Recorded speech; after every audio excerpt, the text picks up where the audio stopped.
গিরিশচন্দ্র ঘোষ ছিলেন একজন বিশিষ্ট বাঙালি সঙ্গীত স্রষ্টা, কবি, নাট্যকার, ঔপন্যাসিক, নাট্য পরিচালক। বাংলা থিয়েটারের স্বর্ণযুগ মূলত তারই অবদান। 1872 সালে তিনি প্রথম বাংলা পেশাদার নাট্য কোম্পানি ন্যাশনাল থিয়েটার প্রতিষ্ঠা করেন। গিরিশচন্দ্র প্রায় 40টি নাটক রচনা করেছেন এবং ততোধিক সংখ্যক নাটক পরিচালনা করেছেন। জীবনের পরবর্তী ভাগে তিনি শ্রী শ্রী রামকৃষ্ণ পরমহংসদেবের একজন বিশিষ্ট শিষ্য হয়েছিলেন। আজকে আমরা শুনব এই গিরিশচন্দ্র ঘোষের জীবনের কিছু কাহিনী। নমস্কার, live stories with Soma YouTube চ্যানেলের সকল দর্শক শ্রোতা বন্ধুকে আমন্ত্রণ জানাই আমার আজকের এই নতুন একটি ভিডিওতে। আজকের আমার আলোচনার বিষয়টি হলো গিরিশচন্দ্র ঘোষ এবং শ্রী শ্রী সারদা মায়ের কিছু ঘটনা, যা আমাদের মনকে ভীষণভাবে নাড়া দেয়। আসুন তাহলে ভিডিওটি শুরু করা যাক।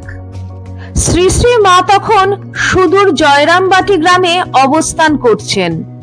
সমস্ত ভক্তরাই খোঁজ নিচ্ছেন সুদূর জয়রামবাটি গ্রামে তাদের পরম নির্ভর মা জননী কেমন আছেন।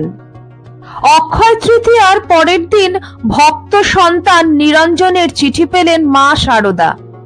নিরঞ্জন আসছেন জয়রামবাটি মায়ের সঙ্গে দেখা করতে। আর একটু খবর ছিল, নিরঞ্জনের সঙ্গে আসছেন মহাকবি এবং নাট্যকার গিরিশচন্দ্র ঘোষ। এই মানুষটির হৃদয় উদ্বেল হয়েছে মাতৃদর্শনের জন্য। সামান্য হাসির সঙ্গেই মনে মনে অদ্ভুত এক স্বস্তির অনুভূতি টের পেলেন শ্রী শ্রী মা সারদা।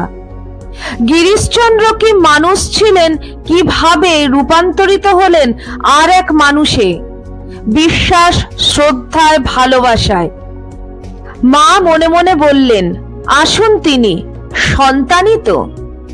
ঠাকুর বলেছিলেন গিরিশচন্দ্র শিবের অংশ। কে জানে দুরন্ত জীবনযাপন আর মদের নেশায় চুর হয়ে থাকতেন বলেই হয়তো অমন উপমায় ভূষিত করেছিলেন। অথচ বিশ্বাসে অনড় মানুষটি তার সংস্পর্শে কিভাবে পাল্টে গেলেন। শ্রী শ্রী মা সারদা জানেন, মাতৃচরণেও পূর্ণ সমর্পিত প্রাণ এখন গিরিশের। আশ্চর্যের একটি বিষয়, সেই বছর 3 আগে গিরিশ একদিন ছাদে ঘুরে বেড়াচ্ছিলেন। শ্রী শ্রী মা সারদাও কি কারণে বলরামের বাড়ির ছাদে গিয়েছিলেন। গিরিশের স্ত্রী দূর থেকে দেখেই বলেছিলেন, ওই দেখো দেখো মা, ওই বাড়ির ছাদে বেড়াচ্ছেন। গিরিশচন্দ্র কিন্তু মুহূর্তে চোখ বন্ধ করে মুখ ঘুরিয়ে ফেললেন। বললেন, না না, আমি এভাবে মাকে দেখতে পারবো না, আমার যে পাপ নেত্র। শ্রী শ্রী মা সারদা কিছুই জানতেন না তখন। পরে শুনেছিলেন গিরিশ জায়ার মুখেই। গিরিশচন্দ্রের এটি দ্বিতীয় পত্নী, নাম সুরত কুমারী, সিমলা পল্লীর বিহারীলাল মিত্রের কন্যা। ভক্তিমতী বউটিকে শ্রী শ্রী মা সারদা বলেছিলেন, মা, তোমার স্বামীর বকলমা নিয়েছিলেন ঠাকুর স্বয়ং। ওর কি পাপ নেত্র হতে পারে? পাপ তো চোখে থাকে না, থাকে মনে। উনি অত বড় মাপের মানুষ, কবি, নাট্যকার, অভিনেতা, ওকে কোনো পাপ স্পর্শ করবে না। গিরিশচন্দ্র ঘোষের সঙ্গে শ্রী শ্রী মায়ের প্রথম সাক্ষাৎ কিন্তু হয়েছিল তার আগেই। আসুন সেই ঘটনার কথা বলি। প্রধানত চিকিৎসার জন্যই শ্রী শ্রী মা সৌরীন্দ্র ঠাকুরের বরানগরের বাড়িতে অবস্থান করছিলেন।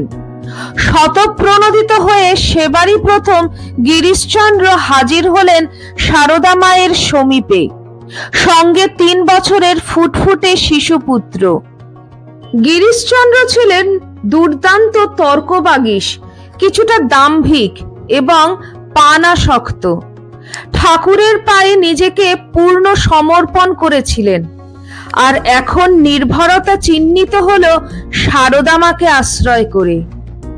শিশুপুত্রটি কিছু বোঝে না, অথচ সৌরীন্দ্র ঠাকুরের বাড়িতে কি এক অবোধ আকর্ষণে বারবার ইঙ্গিত করতে শুরু করেছিল সারদা মায়ের ঘরের দিকে। গিরিশচন্দ্রের হাত ধরে টানাটানি শুরু করলো তার কাছে যাওয়ার জন্য। গিরিশচন্দ্র বিভ্রান্ত, দ্বিধান্বিত। মাতৃদর্শনের সৌভাগ্য কি অর্জন করেছেন এখনো? গিরিশচন্দ্র নিজের অতীত জীবনচর্চার স্মরণে অনুশোচনায় আবেশে ভুলণ্ঠিত। বললেন, ওরে মাকে দেখতে যাব কি, আমি যে মহা পাপী। শিশু ছাড়ল না। গিরিশ বাধ্য হলেন সারদা মায়ের কাছে যেতে, কিন্তু মুখ তুলে তাকালেন না মায়ের দিকে। দণ্ডবৎ হয়ে মাথা ঠেকালেন মায়ের পায়ে। ভক্তিপ্লাবিত কণ্ঠে শুধু বললেন, মা, ঠাকুরের আশীর্বাদে আমার এই পুত্র লাভ। আজ এই ছেলের দৌলতেই তোমার শ্রীচরণ দর্শন হলো, প্রণাম নাও। এটি ছিল শ্রী শ্রী মায়ের সঙ্গে গিরিশচন্দ্র ঘোষের প্রথম সাক্ষাৎকার। এখন তিনি আবার মাতৃদর্শন করতে আসছেন জয়রামবাটিতে। শ্রী শ্রী মা লক্ষ্য করলেন জয়রামবাটিতে গিরিশচন্দ্রের মতন মানি এবং নামী মানুষটি একেবারে নিরভিমানী এলেবেলে সাধারণ মানুষের মতোই নিজেকে একাত্ম করে নিলেন গ্রাম্য আবহতে।